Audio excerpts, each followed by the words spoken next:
welcome back for some more cricket history with Ian Perry. Ian, how are you? I'm very well, thanks. How about yourself? Yeah, I'm good. I'm not too bad, and the weather's certainly brightened up, and plenty of cricket's been played. I mean, I could barely walk on Monday after my game on Sunday, and I know you've got one coming up soon, so it's good to be back. Yes, indeed. Yeah, I probably won't be walking straight on Monday, but hopefully it'll be worth it. No, I'm sure it will be, and all those viewers watching that are back out there too, I hope you're enjoying yourselves out on those cricket pitches in the sunshine. So Ian, we're going to have a little look at cricket broadcasting this week. I think you've uncovered a few mysteries that were there in the past, and over to you. Hi.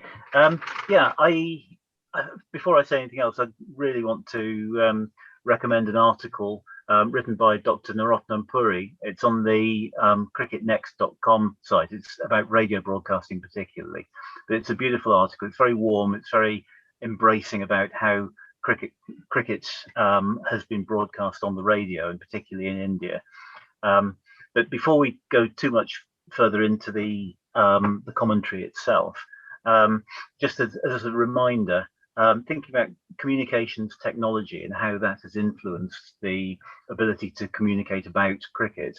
When you go back to when Test cricket started in the 1880s,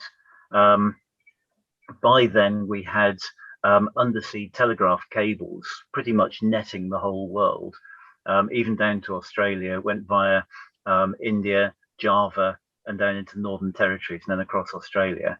That allowed Morse code signaling, but nothing else. There was no voice until the 1890s wireless telegraphy, so still delivering Morse code signals. So everything was dit. And of course, that limits hugely the amount of information you can transmit. In fact, one of the early transatlantic telegraph cables, it took them all day to send 4 short messages. So it gives you an idea of how difficult communication was in those days. Speech radio actually first started to kind of spread its wings in the 1920s, but then television came along quite quickly afterwards. It's startling how quickly television came on after speech radio. So 1930s, the first broadcasts, and then by the 1950s, it was pretty much mainstream. In the 1990s, satellite for phone, for radio, for television communication. And obviously now we've got internet streaming, which means that anywhere in the world you can find out about anything that's happened within seconds. Including this show. Including this show. And of course, that makes it quite scary. But particularly when all your medium is voice, then of course one of the keys to the art of communication is that ability to create a picture. Obviously, when you're commentating to TV coverage, what you're trying to do is just add a little bit of detail, a little bit of granularity to what's going on the pitch and some context. But on radio, where your audience has nothing but just simply the words that are coming out of the radio to get the picture, what you're trying to do is actually create not just simply a narrative of what's going on, but almost make the audience feel as if they're part of it, as if they're at the ground watching it in front of them. And of course, I love the BBC Radio 4 tagline that the pictures are better on radio, because your imagination is so powerful. How cricket commentary and cricket broadcasting began, it's actually a surprise to many people to learn that the first time that cricket commentary was delivered was actually in Australia. It was in 1922, and it was apparently a testimonial match for Charles Bannerman, who was the first Test centurion. But in the UK, about 5 years later, Essex playing New Zealand on tour, and they attempted the first commentary. And in fact, that commentary was being delivered by Pelham Warner, the former England captain, in his latter years as a player, but soon to become the selector, chairman of selectors, tour manager for the Bodyline tour, writer, of course, and president of the MCC. He wasn't very comfortable with the medium and was replaced quite quickly by a chap called Frank Gillingham, who had the great misfortune to start his career on a very wet day, and so blighted by that most English of traditions, the words "rain stopped play." And the art of the broadcaster is how you fill those difficult spaces where there's nothing to talk about. And he struggled to the point where he ended up even reading the advertising wording on the hoardings around the ground. I mean, we used to tell a few of the young batters that used to get distracted easily or needed to switch off from batting to relax to read the perimeter markers. But Yeah. I mean, could you imagine the advertisement industry today if everyone was going to go around and read all the perimeter boards out for them? In the 1920s, of course, this didn't really work very well, and so Gillingham was moved on quite quickly, and a chap called Teddy Wakelam, who was a rugby, football and tennis commentator, had a go. But he struggled again and actually advised the BBC very strongly not to go ahead with this. It wasn't a suitable subject for the medium, and it wasn't a suitable medium for the subject. The French Poste Parisien network took up the mantle, and they employed a retired player and journalist called Alan Fairfax, an Australian bowler, who was then receiving telegraphs of the events, not quite ball by ball, but over by over. And he was then synthesizing a commentary around it, using his own experience and his imagination to, again, paint that picture, to flesh out the bare bones of the score, to give people a picture of what was going on. The 1938 Lord's and Oval tests were the first to be covered on television. And of course, the Oval test in 1938 was when Hutton scored his magnificent 364, which to date now is still the highest individual score by an England player, and the highest score in Ashes cricket, and of course surpassed Bradman's 334, which was the previous highest Ashes score. The Test match special itself was first established properly in 1957. They were delivering proper commentary, full-time, ball-by-ball commentary for the whole game. And of course, that led to a whole catalogue of these wonderful stars of radio commentary. So Howard Marshall himself, Jim Swanton, Rex Alston, Alan Gibson, and of course, then you look at people like John Arlott, Brian Johnston. Christopher Martin Jenkins was a wonderful commentator with an incredible technical grasp for the game. Don Mosey, Henry Blofeld, and of course now Jonathan Agnew. And with the greatest respect to Agnew's Test career, of course, all of those primarily are journalists rather than players. And so alongside them were people like Trevor Bailey, Fred Truman, Geoffrey Boycott, and of course now, as the ladies' game has developed, then former players like Charlotte Edwards, Ebony Rainsford Brent, to give that extra depth of understanding and empathy for the game from the player's perspective. Personal bit for me as well is that, of course, at the same time as the commentators and the summarisers, you had the scorers. And of course, Arthur Wrigley was the principal scorer for such a long time, succeeded by Bill Frindle and now Andy Zaltzman, the stand-up comedian. And Wrigley and Frindle, between them, or in succession, developed the whole of the linear scoring technique, where you move progressively down a page with everything bound up into one tabular form, which, of course, if you're used to the conventional scorebook type display, this thing's completely incomprehensible. But once you actually understand it, it gives tremendous detail about how the game is played, and of course perfectly suited to somebody supporting the commentary, because it then gives you that blow by blow, instant by instant breakdown of the flow of the game. A special thing, really, isn't it? You know, the scorers are often overlooked, and actually you forget that, I suppose, and I certainly forgot there, Ian, that actually they're feeding information not just to the players and the officials, but also to the broadcasters, the journalists, the Absolutely. teams. Yeah. And I think, that's a really, really valid point, especially in today's sort of industry of the business of cricket, whereby it's so far spread and ultimately there's so much interest around the world as well as with domestically that this is demand. Yeah. So really, it's a very high pressure job.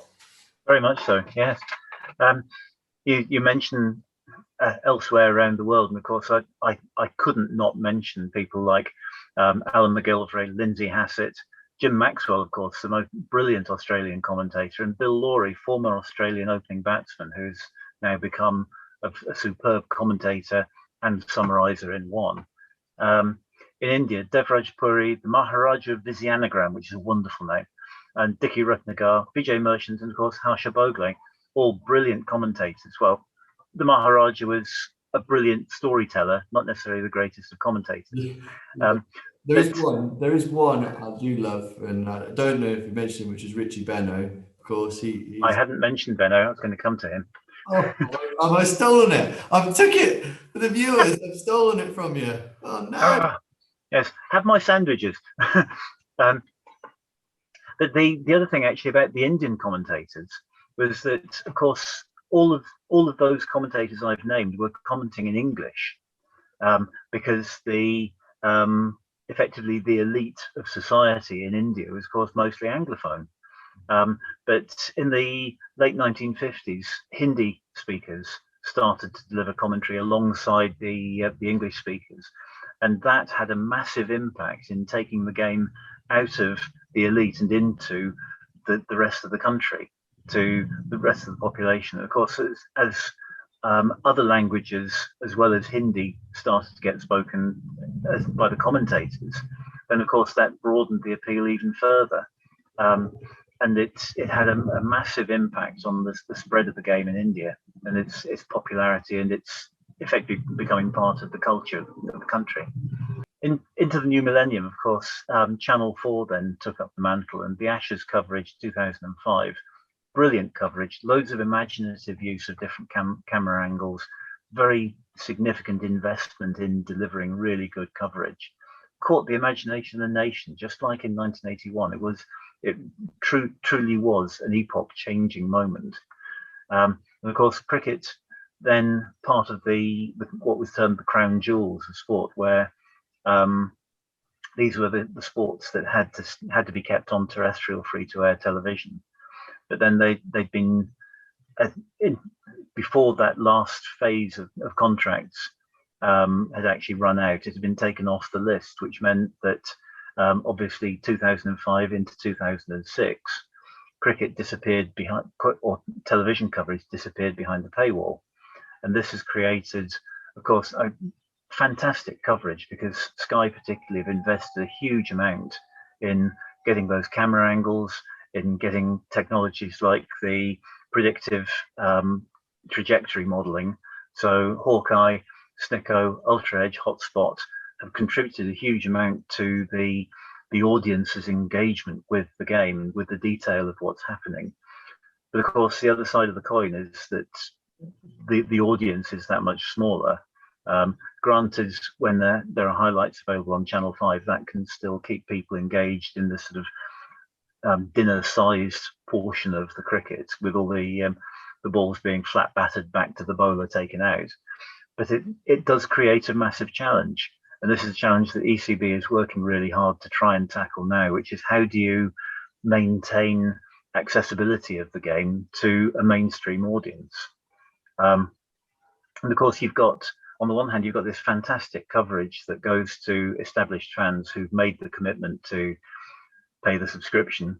But then how do you actually access not only the rest of the fans who necessarily can't afford to pay the subscription, but also how do you pick up all the people who might opportunistically watch it if it was free to air in front of them, and then actually become fans? And this is kind of squaring the circle that the ECB is working very hard, as I understand it, to try and tackle. Just to finish off, of course, one thing we haven't touched on is live streaming, Right. Because of course, alongside the natural flow of subscription coverage, we've got, particularly coming from a lot of Southeast Asian platforms, where of course the game is such a religion, we're actually seeing quite a lot of live streaming. And of course that flows naturally into social media, which of course is where we come in here. As our viewers know, in this section, we typically finish our history section with either a family tale or a moment in time. Ian, what have you got for us this week? This week we're going to look at an over bowled by one of the best fast bowlers ever in the game, bowling to one of the most stubborn, determined, cussed, awkward opening batsmen.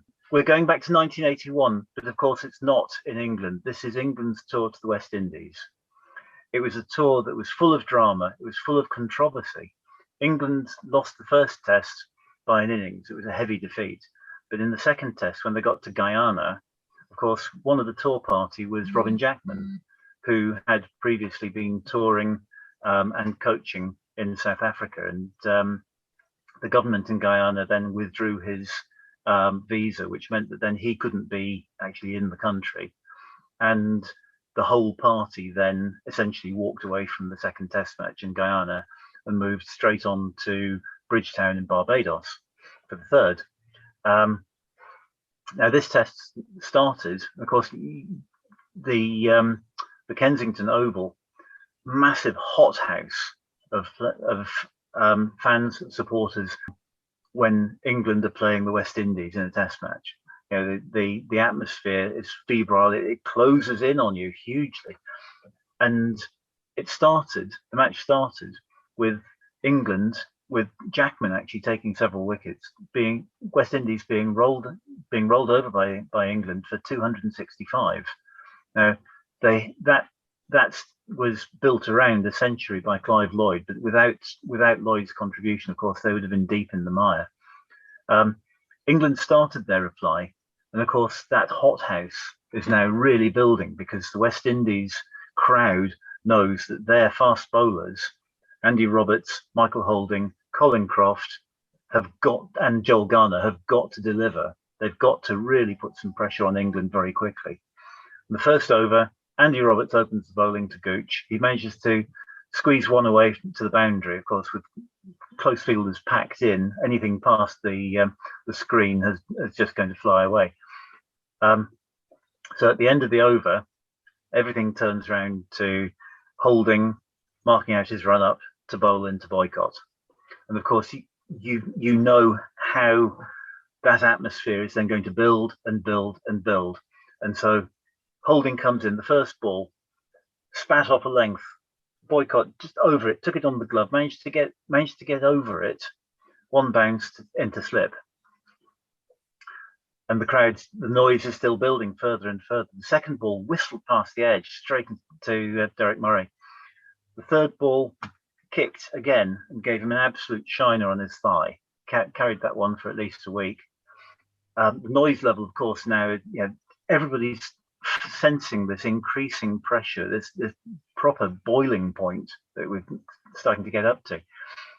Boycott himself later said he never knew much about the fourth or fifth balls.